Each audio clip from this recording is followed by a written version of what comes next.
इस समय की बड़ी खबर आपको बता दें, 23 लाख छात्रों की अब दोबारा होगी परीक्षा। दोबारा सेंटर नहीं बदले जाएंगे, ये एनटीए ने साफ कर दिया है। नेशनल टेस्टिंग एजेंसी जो है उसने ये साफ कर दिया है, दोबारा अब रजिस्ट्रेशन फीस भी नहीं जमा करनी होगी छात्रों को। एनटीए ने हेल्पलाइन नंबर भी जारी किया है। जी न्यूज के तमाम रिपोर्टर्स इस समय फील्ड में मौजूद हैं, इन छात्रों को सुनने के लिए, इन छात्रों की समस्याओं को सरकार तक पहुंचाने के लिए, और जी न्यूज एक जरिया बनेगा। दिल्ली से सुमंत मेरे साथ है, जम्मू से रजत बोरा और पटना से प्रशांत झा। सुमंत, दिल्ली में छात्र आपके साथ मौजूद है, सुनवाइए क्या कह रहे हैं छात्र, क्योंकि ये अन्याय है छात्रों के साथ। इतना मेंटल टॉर्चर, इतना पैनिक, एग्जामिनेशन नाइट का वो जो प्रेशर होता है वो हम और आप भली भांति समझते हैं।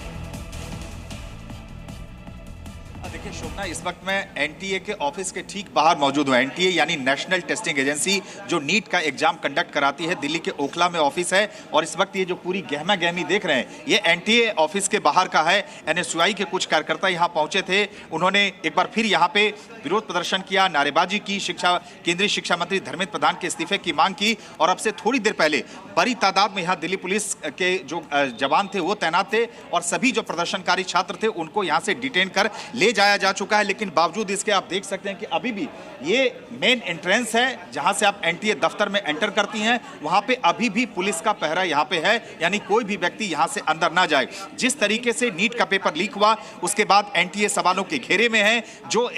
जिन छात्रों ने एग्जाम दिया या फिर उनके अभिभावक, सब लगातार एनटीए पे सवाल खड़े कर रहे हैं। और यही वजह है कि पहले एनएसयूआई ऑफिस के बाहर एनएसयूआई के कार्यकर्ताओं ने प्रदर्शन किया, और उसके बाद कुछ कार्यकर्ता यहां पहुंच गए थे और एनटीए ऑफिस के बाहर उन्होंने जमकर नारेबाजी की, सरकार से सवाल पूछे और शिक्षा मंत्री के इस्तीफे की मांग की। देखिए जिस तरह से ये पूरा घटनाक्रम हुआ, लगातार प्रोटेस्ट हो रहा है। लेकिन इन सब के बीच शोभना, मैं ये बता दूं कि भले एग्जाम रद्द हुआ हो, लेकिन एक हाई लेवल मीटिंग शिक्षा मंत्रालय में आज दोपहर बुलाई गई थी, जिसमें शिक्षा सचिव के साथ एनटीए के तमाम अधिकारी उस मीटिंग में शामिल थे। उस मीटिंग में इस बात पे चर्चा हुई कि अब आगे जिस तरह से अभी जानकारी दी गई है कि अभी फिलहाल कोई शेड्यूल नहीं आया है कि एग्जाम कब और कैसे होगा, उसे लेकर भी विचार विमर्श किया जा रहा है। लेकिन इन सब के बीच एक और जहां शिक्षा मंत्रालय में गहमा गहमी जारी है, वहीं दूसरी ओर एनटीए दफ्तर के बाहर भी आप देख सकते हैं तस्वीरें कि किस तरह से यहां भी सुरक्षा व्यवस्था बढ़ा दी गई है। फिलहाल किसी को यहां से अंदर यानी एनटीए दफ्तर के भीतर जाने की इजाजत नहीं है। बाहर एनएसयूआई के कार्यकर्ता आए थे, उन्होंने नारेबाजी की, प्रदर्शन किया, और उसके बाद पुलिस उन्हें डिटेन करके यहां से ले जा चुकी है। ये बड़ा अन्याय है उन छात्रों के साथ। 12वीं पास होते हैं ये छात्र जो नीट के लिए एलिजिबल होते हैं, रात भर दिन भर पढ़ते हैं। माता पिता की परेशानी समझिए, अपने गांव से शहर से एग्जामिनेशन सेंटर लेकर जाते हैं, इतना पैसा खर्चा होता है, और उसके बाद अगर एग्जाम रद्द हो जाए तो एक मेंटल ट्रॉमा, एक मेंटल टॉर्चर है छात्रों के लिए भी और उनके माता पिता के लिए भी। प्रशांत का मैं रुख करूंगी। प्रशांत, आपके साथ भी कुछ छात्र मौजूद हैं इस समय, पटना से क्या तस्वीर है? देखिए शोभना, मैं आपको दिखा रहा हूँ, ये सारे छात्र हैं मेडिकल के, और इन छात्रों ने इस बार 3 मई को एग्ज़ाम दिए थे।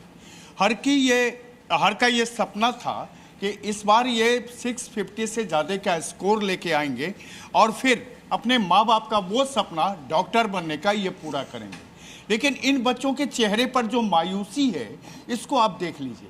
चाहे लड़की हो, लड़के हो, चाहे यहाँ के जो टीचर हैं, यहाँ उनके चेहरे पर भी देख लीजिए, किसी के चेहरे पर यह नहीं है कि वो बहुत खुश हैं। वजह यह है कि यहाँ पर, चाहे आप समझ लीजिए कि बिहार में 2004 में जब रंजीत डॉन हुआ था, उसने मेडिकल के पूरे पेपर्स को क्रैक किए थे, तो बाद में संजीव मुखिया ने जन्म लिया था, और संजीव मुखिया ने 2024 में इन तमाम बच्चों के सपने को तोड़ा था। उसके बाद बता दूं कि अब 2026 है, और इस 2026 में जब ये सारे बच्चे पूरी तन्मयता के साथ 2 साल की तैयारी के बाद परीक्षा देकर आते हैं, और देखिए हमारे साथ आनंद जायसवाल हैं, जिनको सारे बच्चे बताते हैं कि वो 650 से ज़्यादा का स्कोर लेके आएंगे। अब बताइए आनंद जी, सारे बच्चों ने आपको क्या बताया? नहीं, काफ़ी सारे बच्चों के मार्क्स 650 से ऊपर आ रहे हैं। 695 वाला बच्चा भी था।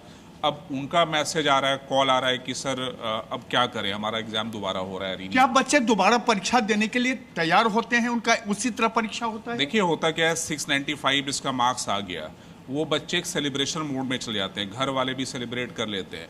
अब उन बच्चों को वापस एग्जाम मोड में आना इतना आसान नहीं होता है, इट टेक्स टाइम। तो हो सकता है उनको 2 दिन 4 दिन लग जाए, लेकिन मैं बच्चों को बोलूंगा कि अब जो हो गया सो गया, आपको लगना तो पड़ेगा। लेकिन आनंद जी, एक सवाल आपसे कि आखिर ये कब तक इस तरह से मेडिकल एग्जाम के पेपर रद्द होते रहेंगे? ये सिस्टम की फॉल्ट है, और जब तक सिस्टम नहीं सुधारेंगे कुछ नहीं होगा। इन बच्चों को भी परेशानी झेलनी पड़ेगी। तरीका एक ही है, जैसे जेई का एग्जाम होता है, जेई मेन के एग्जाम होते हैं, जेई एडवांस का एग्जाम होता है, आप कभी पेपर लीक नहीं सुनते हैं।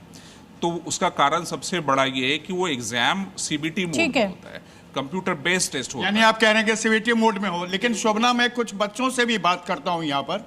इन बच्चों को देखिए, इनकी पूरी तैयारी थी, और बताओ कि जब एग्जाम कैंसिल हो गया है, अब तुम क्या कहोगे? फिर से वापस एग्जाम मोड में आने के लिए थोड़ा हाँ, तो टाइम प्रशांत जी, मैं लगेगा, आऊंगी क्योंकि आपके मेरा पास।